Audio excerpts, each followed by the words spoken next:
Hello বন্ধুরা, welcome to my channel মেঘলা আকাশ। আজ আমি রান্না করব কলমি শাকের চচ্চড়ি। তো প্রথমে আমি একটা আলু ভাজার মতো করে কেটে নিয়েছি। আপনারা চাইলে আপনাদের পরিমাণ মতো আলু দিতে পারেন। তারপরে কলমি শাক আমি ভালো করে কুচি কুচি করে কেটে নিয়েছি। কেটে নিয়ে কলমি শাক আর আলুটা ভালো করে ধুয়ে নিয়েছি। তারপরে একটা কড়ার মধ্যে সর্ষের তেল দিয়েছি একটু বেশি পরিমাণে। সর্ষের তেলটা গরম হয়ে গিয়েছে, এর মধ্যে আমি দিয়ে দিয়েছি একটা শুকনো লঙ্কা। শুকনো লঙ্কাটা ভালো করে ভেজে নিয়েছি। ভেজে নিয়ে ওই তেলের মধ্যে দিয়ে দিয়েছি রসুন থেঁতা।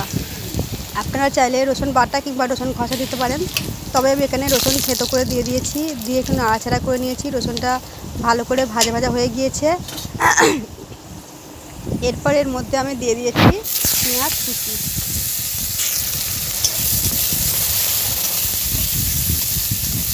তো বন্ধুরা, আমি ভালো করে পেঁয়াজ কুচিটা ভেজে নেব। একদম কড়া করে ভাজবো না, হালকা হালকা ভাজা হবে সেই হিসাবে আমি ভাজবো, গ্যাসটা সিলিংয়ে দিয়ে।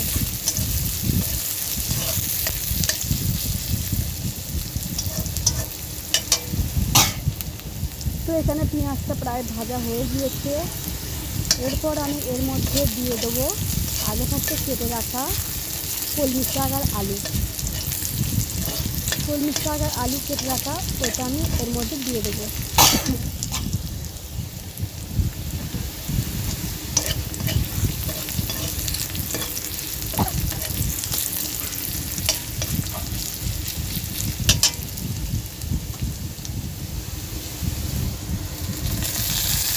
তো আমি কেটে রাখা কলমি শাক আর আলুটা দিয়ে দিয়েছি। দিয়ে এর মধ্যে এবার আমি নাড়াচাড়া করে নেব।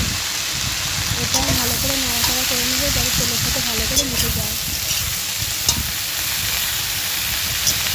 তারপরে এর মধ্যে আমি দিয়ে দেবো পরিমাণ মতো লবণ। একটু নাড়াচাড়া করে নিয়ে এর মধ্যে আমি লবণ দিয়ে দেবো।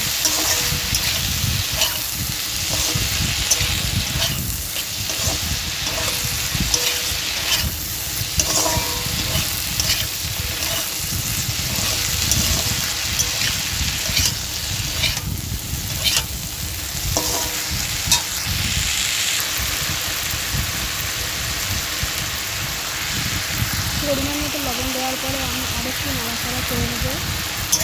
নাড়াচাড়া করে নিয়ে আমি দিয়ে দেবো পরিমাণ মতো হলুদ। অল্প করে সামান্য পরিমাণ মতো হলুদ দিয়ে দেবো, হলুদের গুঁড়ো।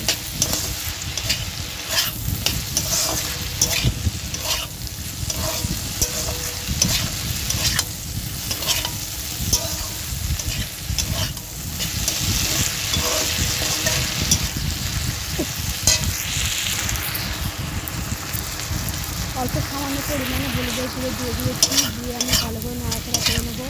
কলমি শাকের থেকে প্রায় জল উঠেছে, এটা আমি নাড়াচাড়া করে নিয়ে কিছুক্ষণ ঢাকা দিয়ে রেখে দেবো।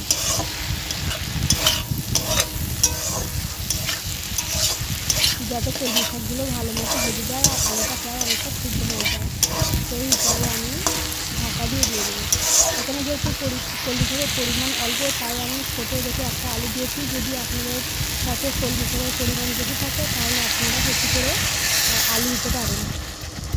তো আমি ঢাকা দিয়েছিলাম, ঢাকনা তুলে নিয়েছি। নিয়ে আমি এটার মধ্যে অল্প করে সামান্য পরিমাণে জল দিয়েছি। কলমি শাকের মধ্যে থেকে একটু জল উঠেছিলো, আমি আরেকটু জল দিয়ে দিয়েছি। জল দিয়ে একটু নাড়াচাড়া করে নিয়ে আমি ঢাকা দিয়ে দেবো।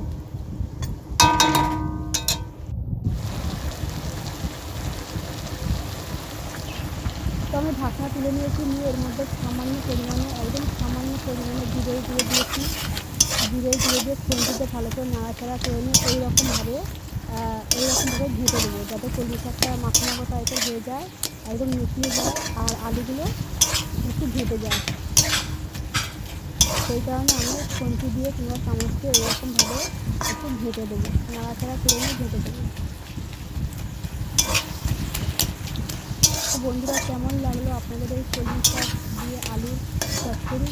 যদি আপনাদের এই সাধারণ রেসিপিটি ভালো লেগে থাকে তাহলে অবশ্যই লাইক, শেয়ার, কমেন্ট এবং সাবস্ক্রাইব করে আমার পাশে থাকবেন নেক্সট ভিডিওটি দেখার জন্য। এর মধ্যে আমি দিয়ে দিয়েছিলাম একটা কাঁচা লঙ্কা। আপনারা চাইলে আপনাদের ঝাল অনুসারে বেশি করে কাঁচা লঙ্কা দিতে পারেন। তো আমার প্রায় কলমি শাকের চচ্চড়ি হয়ে গিয়েছে। এরপরে আমি গ্যাসটা অফ করে দেবো।